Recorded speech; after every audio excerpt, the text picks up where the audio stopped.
السلام علیکم ورحمۃ اللہ وبرکاتہ۔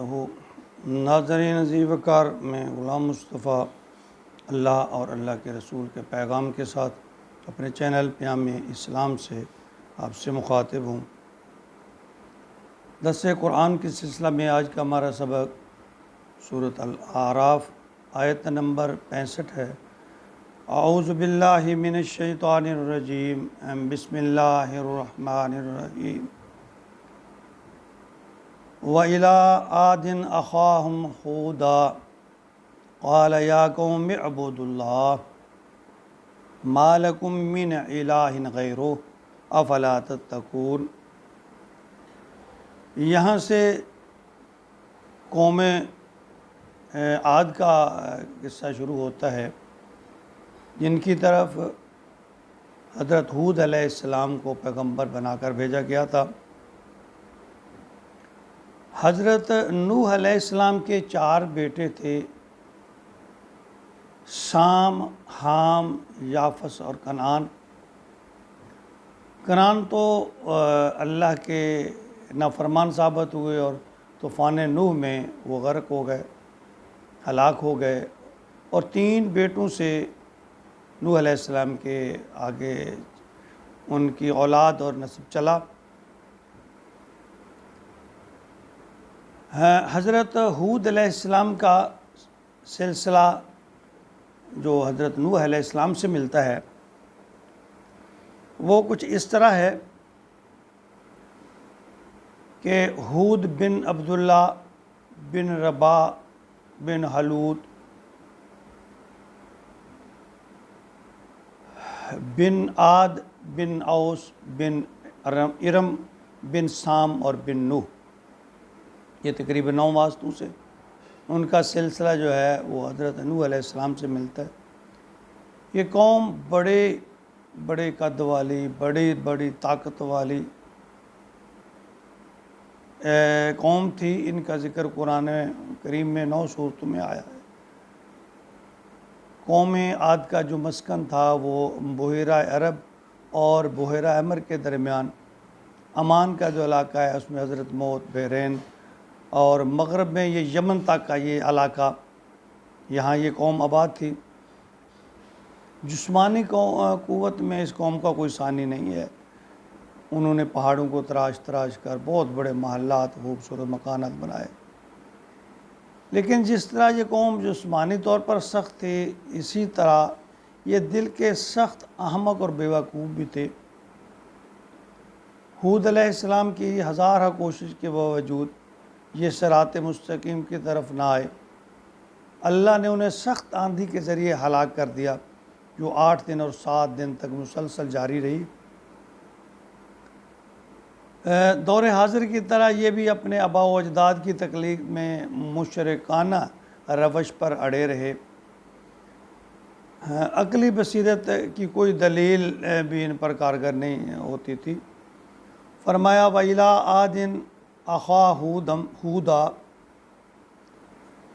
اور جب قوم عاد کی طرف ان کے بھائی ہود کو اللہ تعالیٰ نے بھیجا، یعنی پیغمبر بنا کر بھیجا، قال یا قومی، انہوں نے کہا ہے میری قوم، اعبدوا اللہ، اللہ کی عبادت کرو، ما لکم من الہ غیرہ، تمہارے لیے اس کے سوا کوئی معبود نہیں ہے، افلا تتقون، تو کیا تم اللہ سے ڈرتے نہیں ہو، اللہ کا خوف نہیں ہے۔ دیکھیں، ہر نبی اور رسول کی تبلیغ کی ابتدا بلکہ منبع و مرکز جو ہے وہ توحید ہوتا ہے۔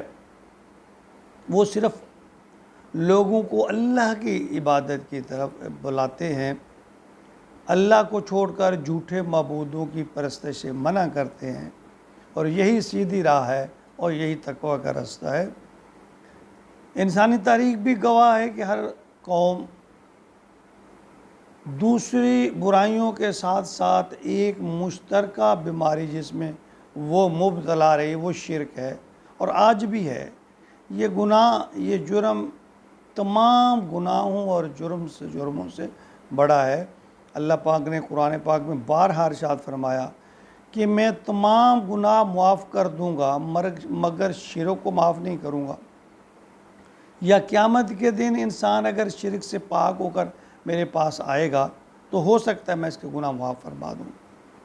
سورہ نساء آیت نمبر 48 میں اللہ رب العالمین فرما رہے ہیں ان اللہ لا یغفر ان یشرک بہ ویغفر ما دون ذلک لمن یشاء ومن یشرک باللہ فقد افتری اسما عظیما، یعنی بے شک اللہ تعالیٰ شرک کو معاف کرنے والے نہیں ہیں، ان کے علاوہ اگر کوئی گناہ ہوگا تو اللہ چاہتے ہیں جس کو میں چاہوں گا معاف کر دوں گا، کیونکہ اللہ فرماتے ہیں فقد افتری اسما عظیما، یہ بہت بڑی گناہ ہے، بہت بڑا جرم ہے۔ سورۃ المائدہ آیت نمبر 72 میں بھی اللہ تعالیٰ نے فرمایا انہ من یشرک باللہ، جو اللہ کے ساتھ شریک کرے گا، شریک ٹھہرائے گا، فقد حرم اللہ علیہ الجنہ، اس پر جنت حرام ہے، ومأواہ النار، اور جنت جو ہے جنت اس پر حرام ہے اور دوزخ اس پر حلال ہے، واجب کر دی جائے گی۔ ہم کسی کو سجدے وغیرہ تو نہیں کرتے، مگر ہمارے بہت سارے اعمال ایسے ہیں کہ جو شرک کے زمرہ میں آتے ہیں۔ شرک کی ابتدا بھی تو ایسے ہوئی تھی نا کہ نیک لوگ ان کی کمی بہت ہو گئے، ان کی کمی محسوس کی جانے لگی، پھر ان کی تصویریں یا تشبیہیں بنا کر محفلوں میں رکھی جانے لگی، اور آہستہ آہستہ ان سے عقیدت وہ کا اظہار کرتے کرتے ان کے آگے جھکنا، پھر وہ پرستش کرنا، اس آہستہ آہستہ یہ شرک جو ہے یہ بڑھتا رہا۔ تو یہی ابتدا ہے شرک کی کہ ہم اصل میں یہ جن لوگوں کے بارے میں شرک کے بارے میں کہا جاتا ہے، یہ جو اپنا عاد علیہ السلام کے دور کے جو بڑے بڑے نام ہیں بتوں کے، ود، سوا، یعوس، یعوق یا نصر، یہ وہ نیک لوگ تھے اس قوم کے جو فوت ہو گئے تھے، شیطان نے بلا پھسلا کر ان کے تصویریں یا ان کی تشبیہیں یا ان کے بت نما چیزیں بنا کر ان کا یہاں رکھ لو، یہ ان کی موجودگی کا آپ کو احساس دلائیں گے، اور آہستہ آہستہ عقیدت کرتے کرتے وہ پرستش شروع ہو گئی ہوتی، اسی طرح یہ شرک شروع ہو گیا۔ تو اسی لیے ہمیں بھی اس معاملے میں بہت احتیاط کرنی چاہیے۔ بزرگوں اپنے اسلاف کا احترام ہم پہ لازم ہے، انتہائی لازم ہے، کیونکہ ہم اپنے اسلاف کی عزت، احترام اور محبت کے بغیر تو کچھ بھی نہیں۔